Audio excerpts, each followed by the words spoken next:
Like my website just went up like last summer, right? And so now here we are, just a few months into, my journey. And I'm already kind of regarded as a grizzled veteran within the space, right? I'm kind of like a go-to person that people talk to. I speak on panels and things like that.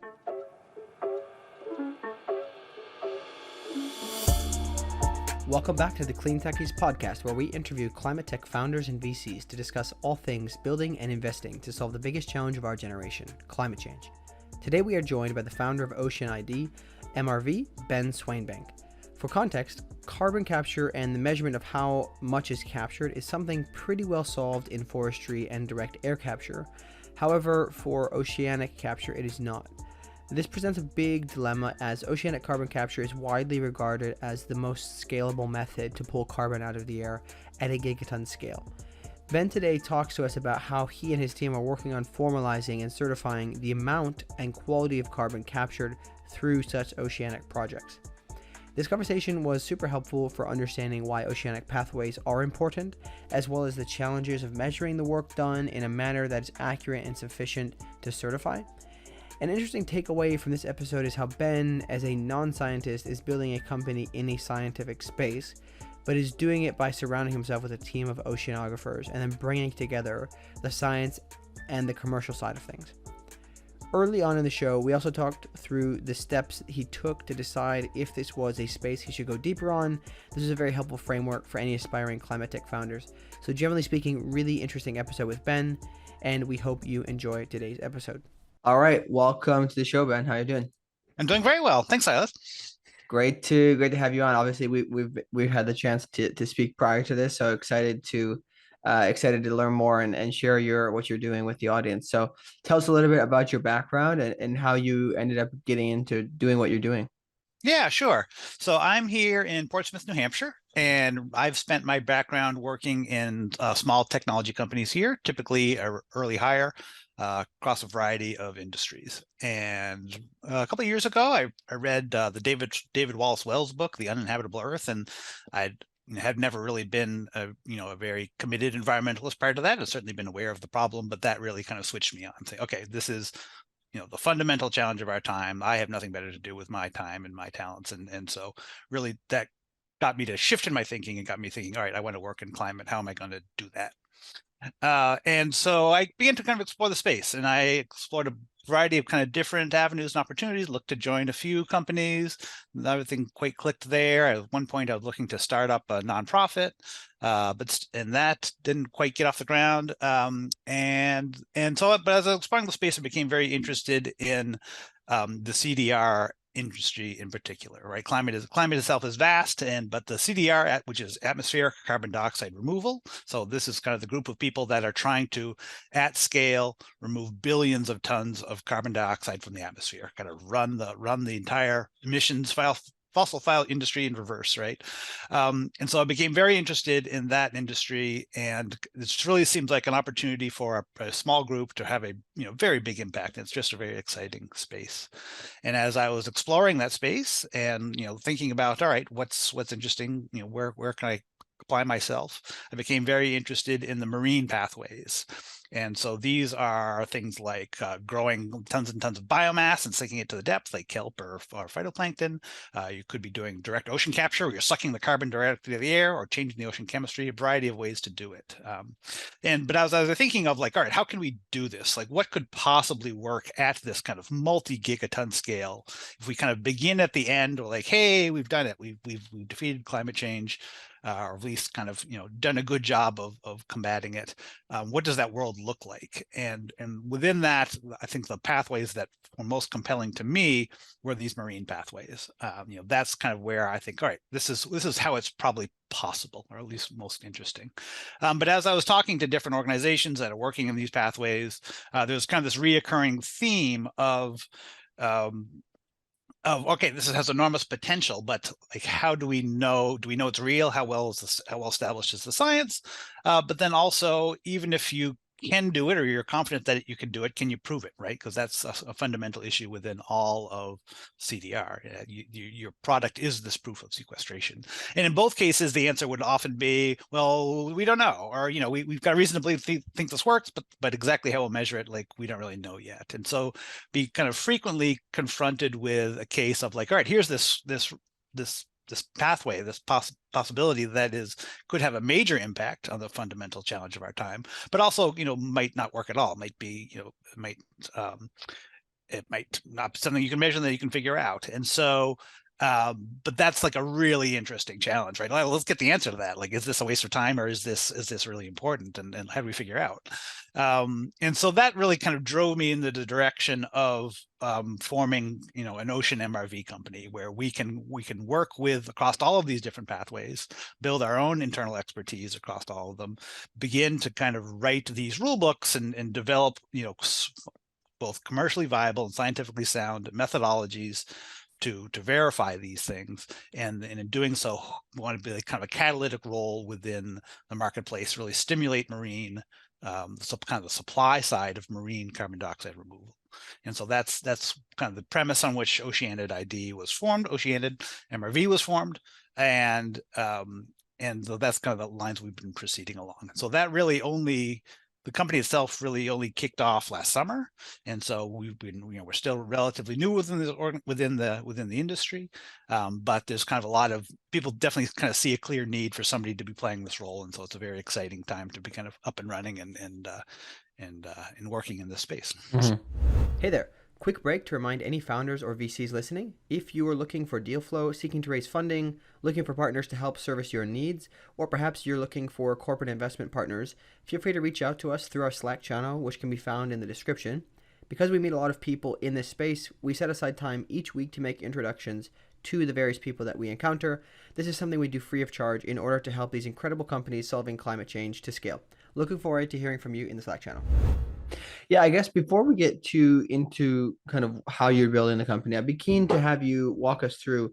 You mentioned that there's various types of pathways people look at, especially in regards to the ocean. What are some of the kind of mainstream ones, if you will? Could you walk us through the basics of those and how they work, like you're explaining it to your grandma or something? Yeah, sure. I'll actually back up a little bit and talk about CDR in general, because I think how marine kind of fits into it is important, right? So I put the CDR industry in kind of three buckets, right? And the first bucket is all things tree, essentially. And so, it is kind of inherently a little problematic, or at least as I see it, right? You're either planting a new tree today, a bunch of new trees, and there's either going to be a number of years before they grow to maturity, and are you confident that it'll be there within 30 years or 50 years, right? And if it's not, if it burns down or is cut down, then you've essentially reversed all your efforts. You've accomplished nothing. Or you're not planting a new tree, in which case, well, what exactly are you doing, right? And so we definitely kind of want afforestation efforts to be successful. We're very supportive of them, but also want to see those efforts going forward, but also see them as kind of inherently problematic. That's kind of one end of the spectrum, right? The other end of kind of the quality spectrum within CDR are things like direct air capture and biochar, where are very high durability, obvious additionality. You're clearly doing something, you're clearly getting it out of the air, and the MRV, the verification aspect of it, is relatively straightforward. So you've done it, you've captured it, you can measure it, and you can prove it. And so really there, in both of those cases, it's really largely a matter of capacity. Okay, so those are the kind of the two ends of the spectrum. And then in the middle, we have basically all things, mainly the marine pathways, but some pathways like enhanced rock weathering kind of fall into this bucket as well. And so these are cases where we see enormous potential. We've got great kind of additionality and durability stories. In other words, you really are doing something, and you really can be confident that's being removed from the atmosphere for centuries and more. But it's hard to prove. And so that's kind of the area that we're operating in. Those are kind of the set of problems that we are trying to solve. And so within the marine pathways, some of the big ones are are biomass. So you might grow a bunch of kelp, and it could be a nearshore operation, but you're going to deliver it to depth and sink it, right? But there are also people doing things like encountering wild sargassum belts and trying to sink those, and taking that biomass, and as well as kind of getting rid of that hazard, and sequestering that biomass. So yeah, various ways of sinking ocean biomass is one. Another one is direct ocean capture, when you're literally, it's very much like direct air capture. You're sucking the carbon out of the water directly. And because the concentration of carbon within the water is an order of magnitude beyond the concentration of carbon in the air, there's some advantages to doing it that way. And then you're kind of releasing the water. And then there's and another one is ocean enhanced alkalinity, in which you're changing the chemical composition of the ocean, or the sea waters, such that it increases its carbon uptake as well. It kind of mineralizes carbon and draws down that way, just by changing the ocean chemistry. It's a natural phenomenon that's already occurring, and we're accelerating it. But then all of these problems, all of these pathways have a challenge in that what they're doing is removing carbon from the water, which is not really what we care about. We care about removing carbon from the air. And there is a principle where there's an air-sea equilibrium exchange that happens, and if that water stays near the surface, it's going to kind of draw carbon from the air at roughly a 1-to-1 ratio. But you definitely have to be very mindful of that there are circumstances which it doesn't occur. If it doesn't stay near the surface over the course of weeks and months, then this equilibrium effect does not happen. And so that's certainly one of the challenges that in addition to a variety of other challenges, in terms of verifying these marine pathways, that's kind of a fundamental one that they all kind of share in common. Mm-hmm. Okay, another thing I want to ask, and I feel like you can help us understand this, is we can compare maybe some of because let's try to back this up. You said that understanding how much and verifying how much carbon is actually captured through the ocean pathways is a little bit difficult, right? Mm-hmm. But it's essentially proven through the other methods like direct air capture or through growing trees. Could you, for context, help us understand, without getting too much into weeds, make it more conceptual? How do they currently measure on trees and how much carbon is captured in direct air capture? What is that? How do they do that? And then what is what you're trying to do to apply that? And how are you doing that to the ocean? Sure. Yeah. I think so. They aren't all that directly applicable, right? And so, like, in terms of, there are lots of organizations doing, MRV and various verification models against, in afforestation, right? And we do not use those as guides. It's a different problem set. It is kind of has this kind of inherently problematic issues that's basically that you aren't encountering within the ocean, but you do encounter a very different problem set, right? That's really around kind of additionality and durability, and can you prove it'll still be there within 30 years? And have you in fact done a thing that will draw carbon from the atmosphere? And so it's a very different problem set from the ocean. Hey there. Are you building a climate tech business and looking for very specialized talent? Consider reaching out to our sponsors, NextWave Partners. NextWave are experts in talent acquisition, recruitment, and retention across the climate tech, renewables, and ESG spaces globally. So if your team is growing or you're looking to make a career change yourself, feel free to reach out to NextWave at next-wavepartners.com or reach out to one of their consultants directly via their LinkedIn page. In the case of direct air capture or biochar, bio-oil, that's a pretty similar problem set. Like, you're drawing carbon from the atmosphere, and you can prove it, but it's just easier to solve, because in the case of direct air capture, like, you've sucked it out of the air, you've got it, you can measure it, it's within your facility. In the case of biochar, it's a case where you're taking biomass and you are kind of converting it into, but you're doing the paralysis effect, but you've got it under your control. You can measure it. You know how much biomass you're processing, and kind of where it goes, because it's all under your control the whole time. So those are cases where kind of how much carbon you've got, and so you can kind of take credit for it because it's all under your control. So in the ocean case, right, we don't have, in the case of direct ocean capture, as I mentioned, so that's kind of the simplest case within the marine pathways. It's like direct air capture, but you're sucking it directly out of the seawaters, and so how much carbon you pulled out of the water because you've got it. But then we don't really care about how much you took out of the water. Like that doesn't help us. But so you release it back into the ocean, and there is this equilibrium effect, but that equilibrium effect takes place over weeks and months. And of course, this is ocean waters, and so it's going to travel, over thousands of kilometers, disperse and move over that time. And so you have to be able to kind of quantify, you have to be able to certify, all right, how much of this, how much of this equilibrium effect took place. Like you have to, that's the thing you're trying to get credit for, getting it out of the air. And so how do you do that? And and also kind of what are the requirements? Like what are you required to do? Are you required to kind of track every molecule, which is probably not possible, as it disperses over the course of weeks, and as the thing that you're measuring is the rate at which the water you've altered becomes undistinguishable from the water you haven't touched, right? And so can you even do that, right? This is not, oceans are a very chaotic system, so they're massive fluxes going on all the time, and so that especially as your kind of your perturbed water disperses, it just becomes harder and harder to see at all. But you still have to quantify. You might get downwelled, and all your efforts have been wasted, and you haven't in fact removed carbon from the atmosphere. It might not stay near the surface, and so you have to be able to kind of quantify that, model it, and be able to state with confidence, and confidence that's sufficient to the purchasers and to the scientific community and all the interested parties that this is really happening. And so how do you do that? So how do you do that? Is there, Yeah. do you create kind of just put sensors in the ocean and certain things to try to Yeah. So measure the general right. cloud, I guess, of where it's going?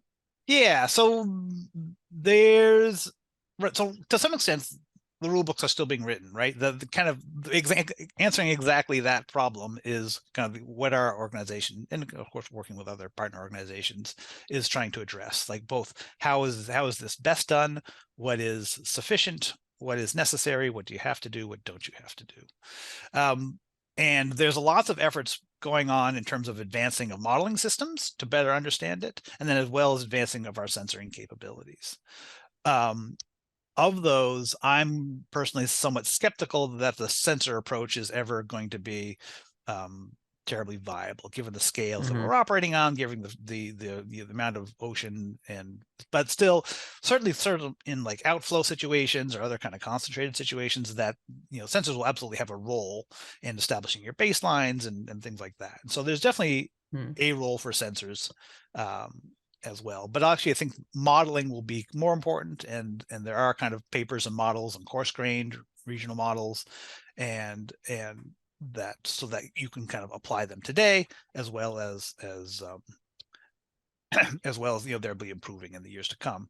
And so what we're doing kind of today is saying, all right, what's the models the best available today, but also kind of what are means of kind of recognizing and quantifying this uncertainty, and kind of maybe judging it in appropriately. So that's kind of among the questions that we're exploring here.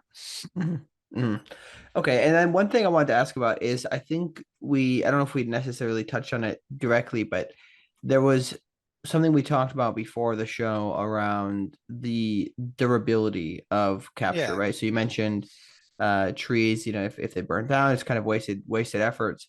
Why is the ocean kind of angle more durable in terms of the Yeah. capture?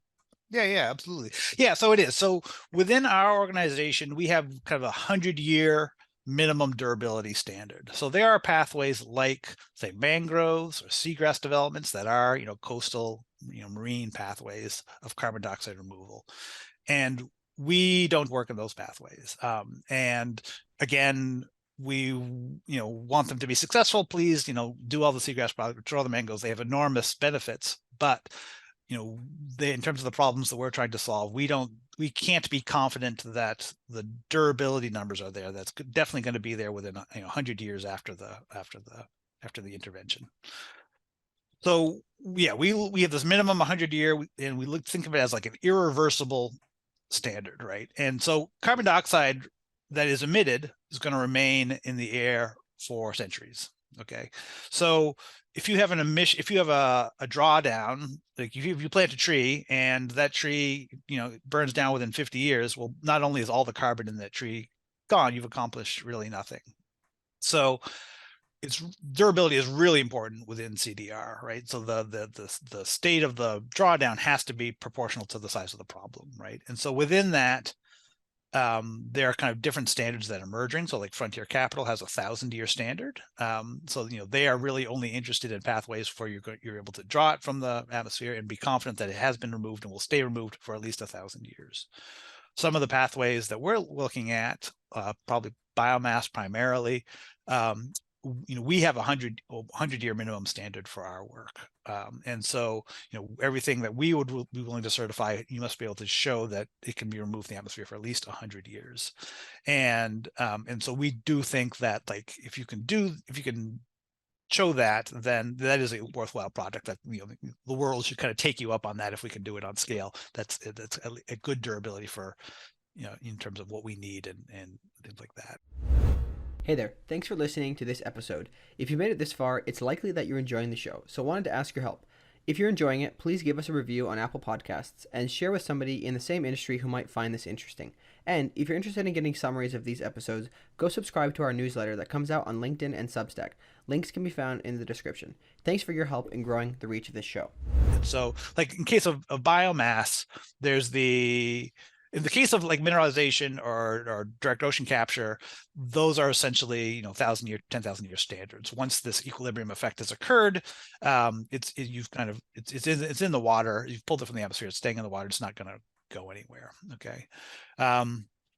But in a case of like biomass, you've taken a bunch of kelp and you've sunk it to the bottom of the ocean. You've still got this air equilibrium effect to solve for, but then also you've got this biomass that you've sunk at depth somewhere. And so now you have this question of, okay, let's say you put it at 2,000 meters depth. One, how deep did you put it, right? But if you see, you've picked a spot, you're putting it there. What percentage of all the biomass that you've collected are we confident that makes it to that spot? What's the rate of decay that it's going to have down there? And then how can we know that it's not going to be upwelled in 50 years, 100 years, 200 years, right? And kind of all that biomass, all that carbon that you've stored down at the bottom of the ocean is not going to just be upwelled and then resurfaced and sent up into the air, right? And so those are kind of among the problems you need to solve for to kind of make these durability claims, which are essential to any CDR process. Mm-hmm. Mm-hmm.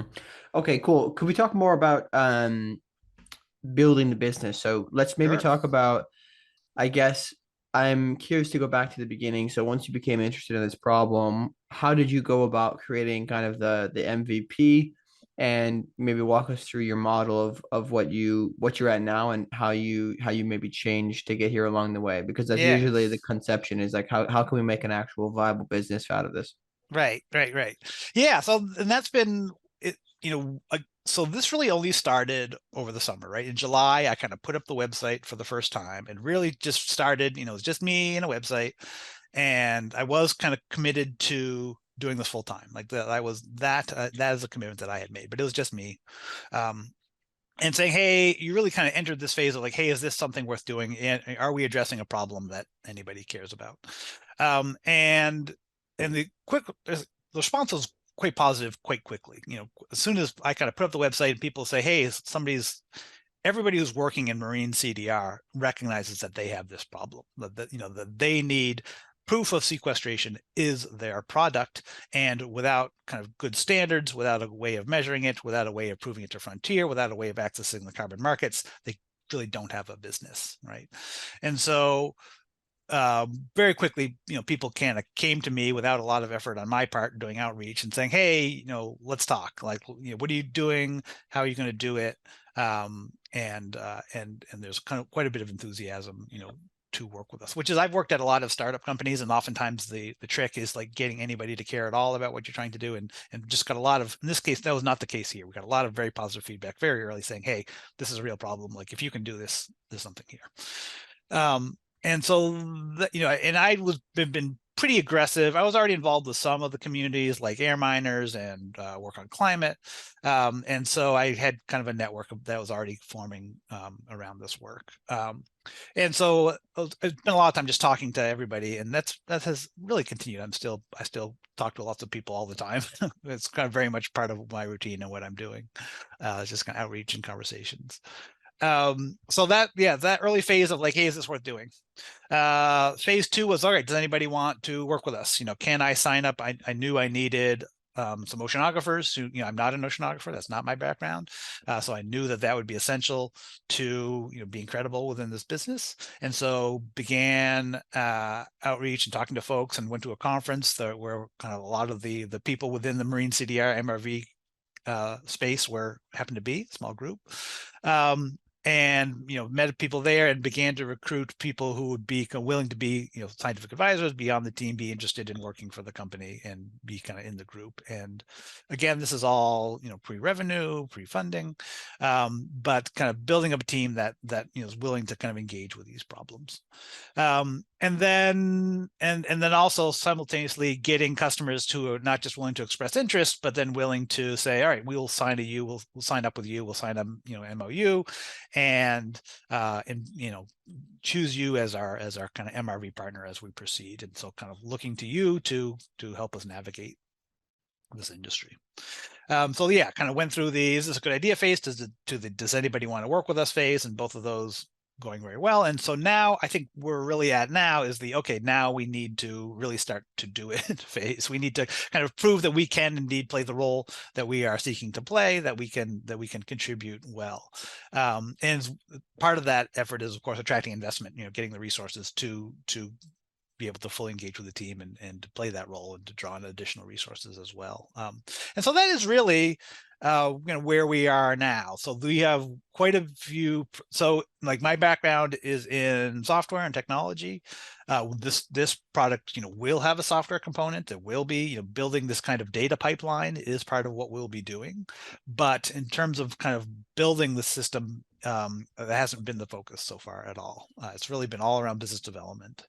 And so now, in terms of, we're now kind of looking to shift gears into much more operational mode and to really focusing on the methodologies themselves. And so, all right, what does these things look like?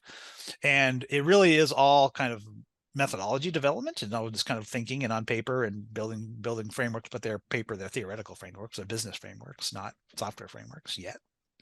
And there are a couple efforts going on there. So just right before, until very recently, there were essentially no playbooks. Nobody had done an MRV protocol. No one's really published one. And so just 2 weeks ago, Planetary Technologies kind of published their first draft of their MRV protocol for their organization around ocean enhanced alkalinity. And so that is kind of their work. We weren't involved with it, but it is kind of the first step, first draft of a proposal of like what one of these things might look like. And so that's been an important kind of catalytic event, I think, for the industry and certainly for our organization.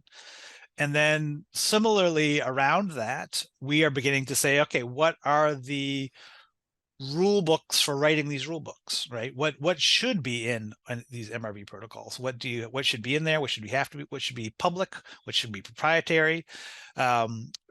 How open should they be? Should they be specific to a given organization?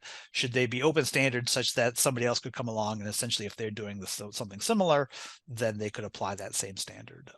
And so that's kind of where we are now in the starting of the writing of the rule book for the writing of the rule books, as well as taking, we now have a sample and evaluating that sample and saying, all right, where do we think this is well done? Where do we think this is sufficient? Where can it be made more robust? How does this differ from our vision of how things can be done? And also kind of where can we supplement what's already been done there? But it's very, very early. I mean, this, Planetary thing just came out 2 weeks ago, and the first drafts of the framework are still being kind of written now. And so, so we're just now kind of shifting into this, much more operational, much more spending more time thinking about the methodologies themselves. Okay, interesting. And then so when you set out, obviously you wanted to make sure that there was an interest. I think it's worth noting and pointing out for people listening that it sounds as though you did it the right way, where you made sure there's a need for your product or Mhm. potential product, and then figured out what the product would look like before building it. Many people go the reverse, Yeah, yeah, right. build the product, see if somebody wants it.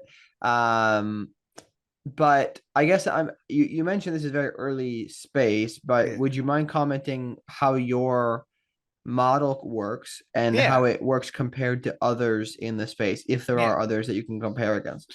Yeah, so there aren't many that we can compare against. It is kind of we are kind of first movers within the space.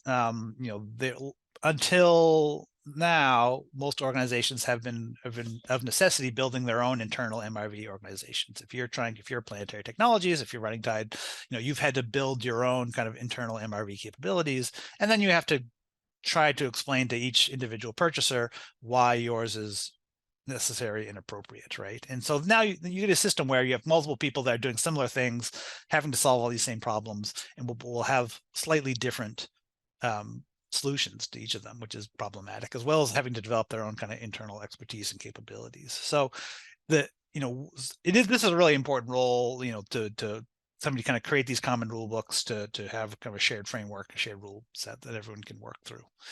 Um, and I forget what was your question. It was Yeah, how does the model of your oh business yeah, work? okay, The yeah. So financial model, yeah. so kind of entering into this space, um, it's kind of a consulting service. It's kind of a software service, right? It's kind of bringing together this expertise, but it is also kind of a very nascent shape, right? And so we have kind of an unusual business model in that for these methodology development services, for the software development services, we don't charge any money. We kind of offer all those at no cost. And then our business model is based around taking a small percentage, it ranges from like 2 to 5%, off the certified credits on the back end. And so, this is intentionally designed to make it easy for organizations to work with us, especially very, very early organizations who are probably seeking money themselves, or maybe even coming up with a story to tell the investors and things like that. Um, so make it very, very easy for them to come and work with us. It makes it very easy for us to build a very broad network kind of across the industry of people who, are willing to sign up with us, willing to share information with us. And so that we definitely want to play this kind of collaborative role of finding these best practices together. And then from there, the plan is to establish these rule books, get consensus around their viability and get kind of an industry acceptance around that this is an appropriate rule set. And then so we'll define all the data that needs to be collected to both the kind of the carbon compliance and the environmental compliance. We haven't really talked about environmental risk, but that's a big part of what we're doing. And so be able to kind of define all the data that needs to be collected, build the systems, the data standards under which, the data, here's how it's going to look after you've collected it all, and then be able to package that up and send it to a market, right? Or make it available to a purchaser. So that's kind of the product set that we're offering. And so our model is based around, we will kind of build all that at no cost. And then as this industry grows, as it scales, as it gets up into the megaton and the gigaton scales, which we all need to do, and it must necessarily to do if we're going to meet any of our climate goals, that we would then share in that success. And so we've got, we're kind of a small team that's working early and building a broad partnership, but really looking toward this future. Okay, got it. Makes sense. And then can you talk to us about the challenges of or the process of doing the fundraise? What have you been able to achieve so far? Yeah. What have been typically the objections? What have you learned from it? Yeah. So we've been doing it relatively short amount of time. And really only kind of late December and then the last few months we've kind of got our pieces in place, got our story together, got our partner list, and started to raise funding.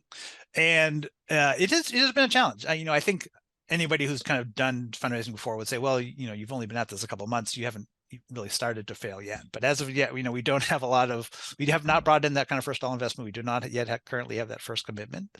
And some of the feedback that we're seeing is, we don't fit a lot of typical investment thesis, right? So even our premise is that this is a necessary and gigantic industry that's going from zero to the size of the entire fossil fuel industry in the next couple of decades. This is going to explode into existence, and it's going to happen in the marine space, and MRV is critical to making it all go, right? So our kind of our business thesis is that if you can be this early trusted partner and play a central catalytic role, then this is an enormous opportunity to be get. But it is in the future. But it's a few years away, but only a few. I think it's going to happen, really quite quickly and then grow rapidly from there. So that's kind of our thesis, and so we are definitely optimized for kind of building towards that future, building up this partnership network, building, playing this kind of central role in terms of our business thesis.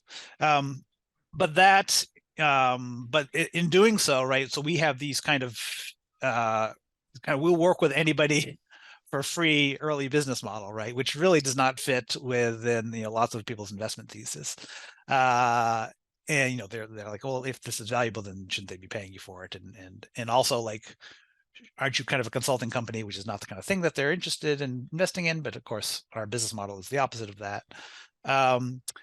Also, we're not really a deep tech company, right? So within the CDR, the MRV space, right, there are people doing model innovation, there are people doing sensor innovation. We're not really doing either of those things. We will look to incorporate the best models, we'll look to incorporate the best tools, but we actually think both the opportunity for impact and financial opportunity is really in kind of is in terms of getting the biggest partnership network and being your partner with them, is in the business side.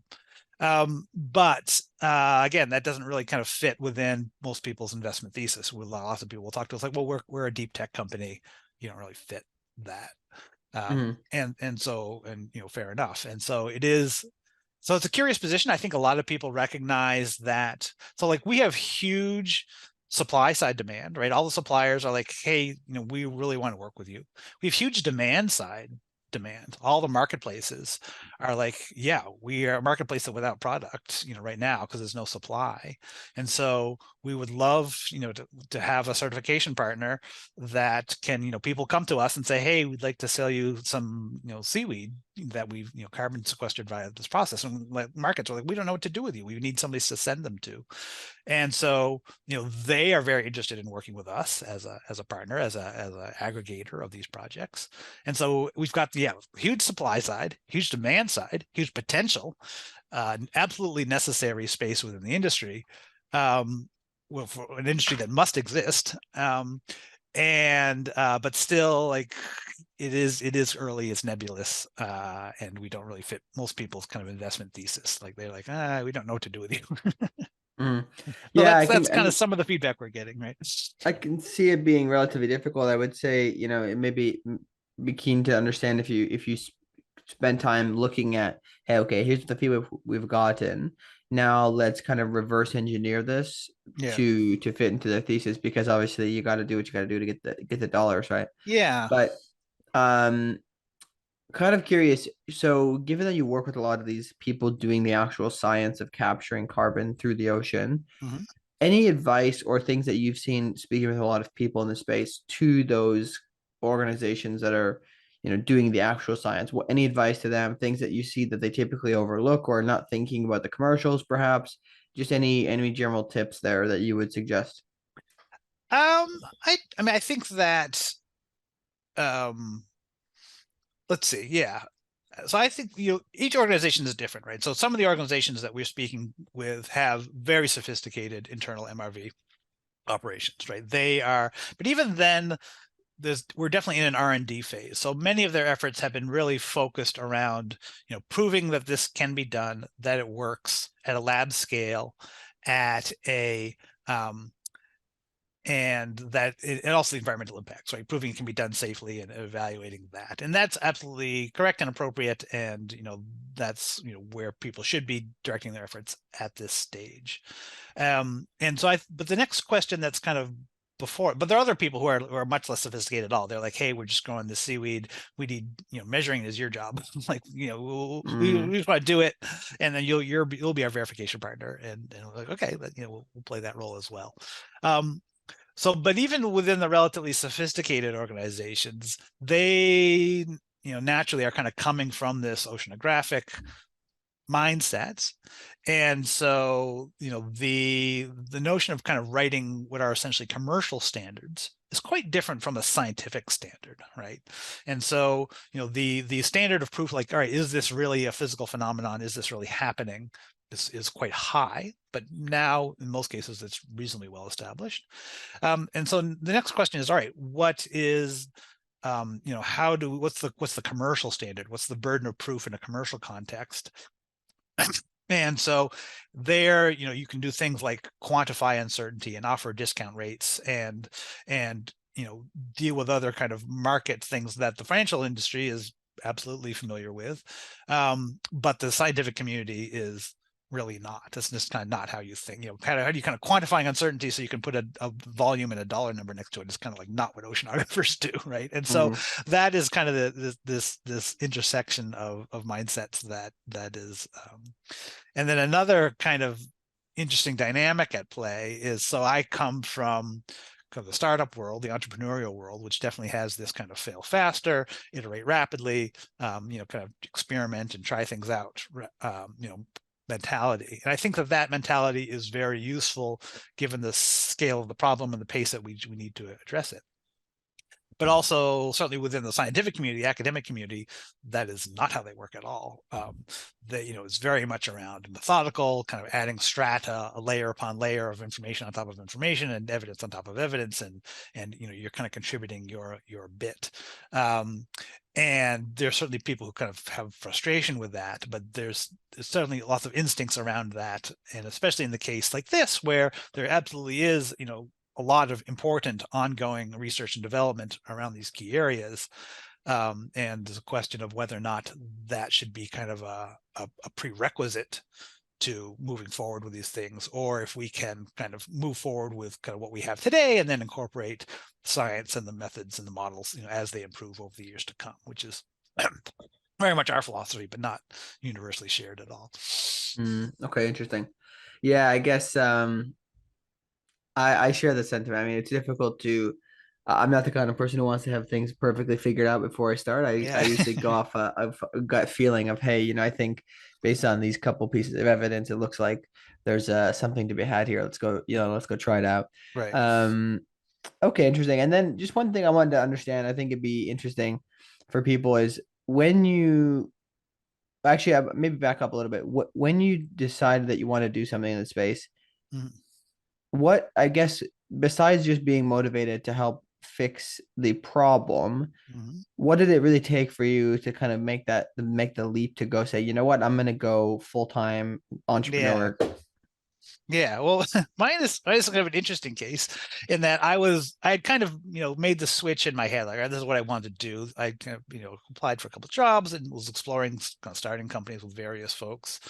And very much was planning to do this. But what actually happened in my case is that I was laid off. The company I was working for, was doing some restructuring, and I got some severance, but didn't have a job anymore. But I was always, there was another group I was talking to at that time. I kind of thought I would have quit by now, essentially, and so I was really quite pleased when it happened. I was like, okay, great. I'm gonna go. I know what I want to do. I'm just gonna go do that.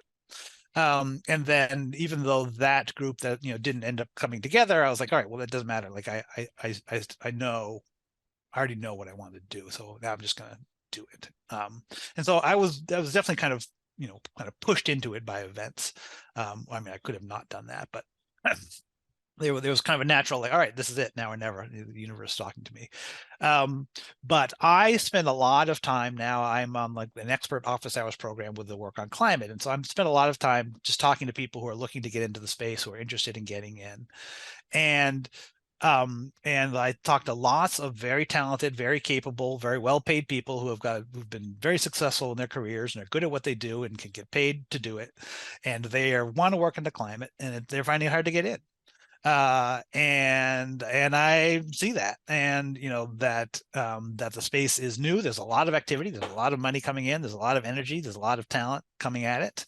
But it is hard to find an entry point. The companies that are working on it, a lot of them, especially within the CDR space, which is really the only one I know at all well, that the people who are working there are small. They don't really need marketing or sales right now. They really just kind of need a few oceanographers and or other kind of related personnel.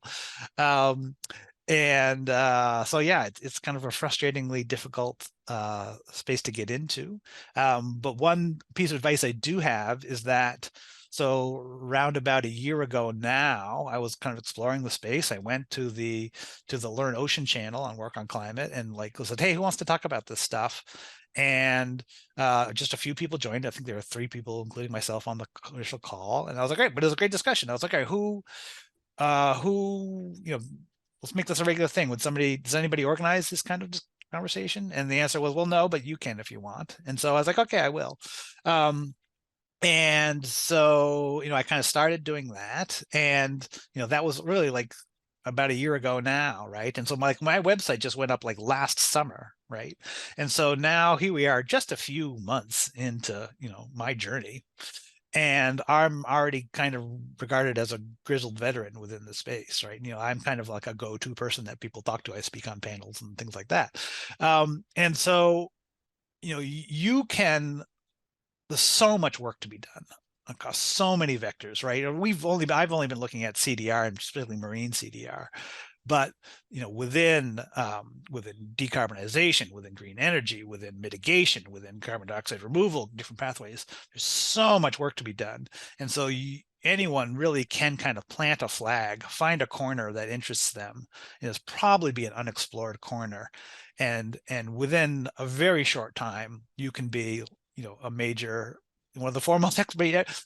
We're full of a world of people who are both kind of woefully underqualified to do this and move it forward, but are also probably the best people on the planet. Since because nobody else has really explored it. There's so much that's new, so much that's going on, and so you can definitely like do that. There's an opportunity to do that right now. Everything is so much kind of under construction, so much work to be done, so much to be figured out, that if you can kind of pick a corner and plant yourself there and say, talk to people about it, you can quickly become, an important person within this space. Now, can you get paid to do that? Like that's, I haven't cracked that nut yet, but there's a lot going on, and there's definitely a huge opportunity there.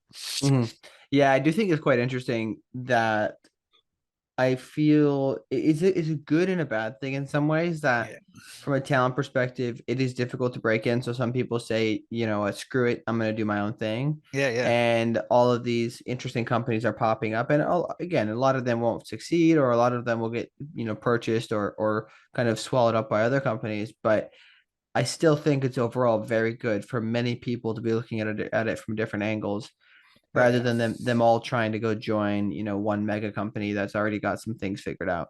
So I yeah, do think it's quite fascinating, and it is interesting to see how it doesn't necessarily take an entire 40-year career to become an expert in one of these things, because there's such little information that you have to go find it. And you just find the information, what's out there, and then you add to it through deeper research and talking to people and everything and pulling together. One thing I wanted to ask, I think your model is interesting for this particular question, which is, you're a technologist, you're a tech person, but you're coming into kind of a science space, right? So yeah. you obviously had to surround yourself with these oceanographers, as you mentioned. Could you talk about how and maybe the challenges around doing this? Any tactical advice or to other people when they're in a similar situation where they're like, "Hey, we know there's a problem, and Mhm. now I need to find the experts to help me solve this problem because I'm not, technically qualified for this item." Yeah, yeah, that's definitely a challenge that I've faced. And yeah, so one, start by approaching it humbly, right? Acknowledge, that these people are experts in a field that you are not, right? And so that's a good point. But also, don't be overly cowed by it, right? Like I'm never going to write an oceanographic paper, but I can read one, right? And I can kind of mostly understand it, or I can mostly undistract it, or I can certainly kind of discuss it and think about the implications of it, with an oceanographer who will have a deeper understanding, right? These are things that I can contribute. And so, yeah, both kind of recognizing your own limitations, but then also, um, also, don't be afraid of engaging with the experts, right? And don't be afraid to kind of contribute to discussions, especially where you do have kind of relative expertise, right? So in this case, we really are talking about the intersection of the science with market forces and market standards. And so it's not a purely scientific question at all, right? We have to be able to kind of understand the phenomenon and be able to express them in kind of ratios and areas of probability, and be able to find, okay, what is the appropriate model and how is it best applied? Like, these are all challenges that we need to confront, but but it requires necessarily a cross-disciplinary effort and a cross-disciplinary set of skills and expertise and mindsets. And so being able to kind of navigate that, build that, work collaboratively, is a big deal. And then another thing to consider is that even within science, people are relatively stratified. So like within oceanography, there is chemical oceanography, there's biological oceanography, there's physical oceanography, there's paleooceanography. So even within even within a subset of oceanography, there are many different specialties, and even within each of those specialties, people have their own areas of focus, areas of expertise. So even somebody who is an expert, has a doctorate and has been working in this field for 20 years, still they only have many cases, a pretty limited visibility, especially among these problems that are not well studied, right? In terms of, there's a SI community that's been looking at, like, how do we measure these carbon fluxes within the ocean from a different perspectives. But still, there's a lot of value of just kind of bringing together these synthesis of the different viewpoints that may not naturally happen even within the academic world very much. So there's certainly opportunities there as well. Yeah, I think this is quite interesting. This is a theme that's come up quite a few times in the show, is that some of the most interesting companies, or most successful in some cases, come out of someone who is not an expert, who can look at things kind of with a fresh set of eyes, if you will, Mhm. but pulls together the experts in each vertical and then asks them to work together, right? And I think Yeah. there's a lot. This is just business in general, but I think in particular for climate solutions, it's quite interesting to look at it that way. Is that when people, they're in their lane, but maybe they consider how could these two lanes merge. Right. And it seems as though it's also a theme that ever since the beginning of people trying to solve climate change, the real issue at the beginning was there wasn't commercial viability behind it. And as soon as commercial viability entered the stage and there could be money made, it immediately exploded, right? I Right. think that's to me what what catalyzed the explosion of this movement, especially in the past couple of years here. Um, we're running out of time, but I have a couple other things I want to go over, which is, are there any comments or thoughts you have on what corporates or governments can do or should be doing to help kind of spur along this particular space? Yeah, there's definitely a funding gap, right? But it is kind of this kind of small venture scale funding, right? And so we, as an organization that has this kind of dual mandate of, like, one, have an impact, fight climate change, right? We want to play the central catalytic role and make this industry come into existence so that there can be a CDR industry, and so that industry can combat climate, right? We also want to build a successful business, but it is, these are kind of separate and related goals, right? And so the venture world right now is probably the best equipped to, like, evaluate, are you building a successful scalable business? Like, they're the ones who've developed that expertise, they've got their models and methodologies. But even the most kind of impact focused venture capitalist is still, like, they got to make their returns on their money. They have to be focused on the growth. And so they're, assessing impact opportunities. It's not really kind of what they do, right? And it's not really clear who would be doing who could be doing that, right? There certainly are philanthropic foundations, but they're even harder to get access to. There aren't as many of them, or at least I haven't had any luck getting access to them. And so models of funding for innovations, for speculative innovations, that's something that I don't really see, right? And especially for either for a nonprofits who are people who are like, no, we don't really want to make money. We just want to, move this forward. But or for organizations like ours that have this kind of dual mandate, like, well, if we catalyze this industry and comes into being and we play a central role in that, and even if we don't, get super wealthy doing so, like, that would be kind of a home run for me, right? But that's not the venture model, by necessity. And so that is certainly an area that I see as a big gap. Going forward, there will be enormous roles to play around, like the purchasing, as we get into the gigaton scales of removal, there will be questions around, well, who's going to pay for this and things like that. But I actually don't, like, I'm not worried about that now at all. I'm much more worried about like can we do it? And then I expect it will be paid for, right? But there's certain, you can see like the recent IRA Act with the 45Q initiative, like that's a directly giving money to carbon removal, trying to finance carbon removal. But that is just focused on direct air capture, right? And so like people looking at us on the policy level saying, hey, we are trying to achieve precisely the same goals that you're trying to incentivize with a lot of dollars.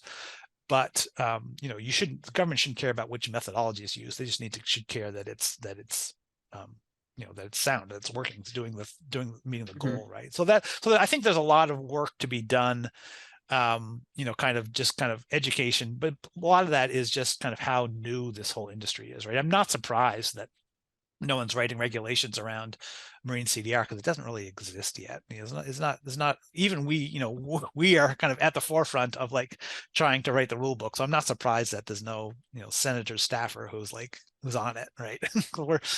I think it will necessarily kind of come from the private sector, come from initiatives, groups like Frontier, who's like, hey, here's this money, here's the standard, like meet that standard. Like I think that's Yeah. definitely how it has to start, and that is going and proceeding very rapidly right now, as these things go. So, Yeah, I mean, yeah, I'd say obviously I don't think legislators are necessarily super proactive. I mean, you look at the yeah, right. voluntary carbon market space; it's been around for over 20 years, basically, Mm. and there's just finally getting some things around it.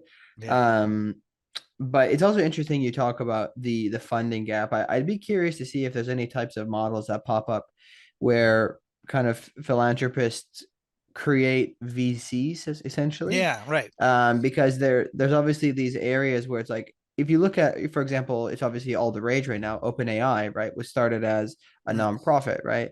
And it was, hey, we need to do this. We need to advance society, so we're going to put a bunch of money into it and advance it. And then it turns into something that's profitable, right? And turns Mm. into a real business. And I don't know, maybe there's a model for that somewhere inside of climate. Yeah. Certainly would be a good area to be targeting those efforts. So final things here, just to close off. What are your asks to people? Anything specifically you're looking for? Where should people reach out to you? And any final thoughts you'd like to leave us with? Yeah. Let's see. So, in terms of reaching out to me, I'm pretty easy to get to. I think Ben Swainbank at Oceanid MRV.com. Hopefully we'll post that somewhere. I really enjoy talking to people, anybody who's at all interested in what we're doing. Reach out. Happy to chat. And I'm also in the Learn Ocean channel on Work on Climate. I kind of manage that channel. We've got a regular call, so we'd love to have people kind of jump in and talk to us there.